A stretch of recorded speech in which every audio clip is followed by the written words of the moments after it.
नमस्कार दोस्तों, आज मैं आप लोगों के सामने एक सोहर गीत सुनाने जा रही हूँ।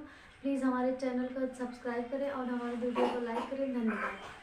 सब बीचे बैठी है सासु ते बहुहर से आ, रज करई बहुहर से आ, रज करई हो बहुहर आंगना में बैठी गोतिनिया निहुरी पैया लागौनी हुरी पैया लागऊ हो बहुहर आंगने में बैठी गोतिनिया निहुरी पैया लागौनी हुरी पैया लागऊ हो।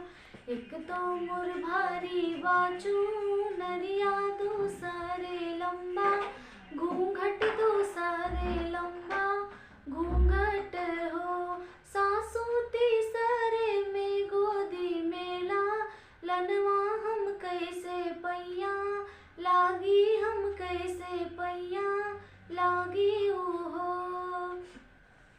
छोड़ दे हो भारी चुनरिया ऊपर करा घूंघट ऊपर करा घूंघट हो। बहुहर पालाना लारला लनवानी हुरी पैया लागानी हुरी पैया लगाऊ हो। एक तो मैं धाना से धान तीन तो पुत से पुत वही तीन तो पुत से पुत वही तीनी हो। सासू तीसरे में पिया के दो लारी हम कैसे पैया लागी हम कैसे पैया लागी हो।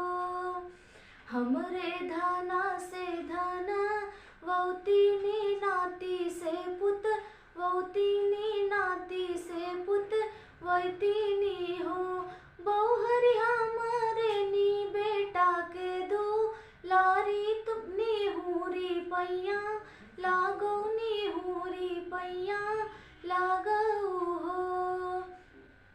तोहरे नीम धाना से धान तीन तो नाती से पुत वही तीन तो नाती से पुत वही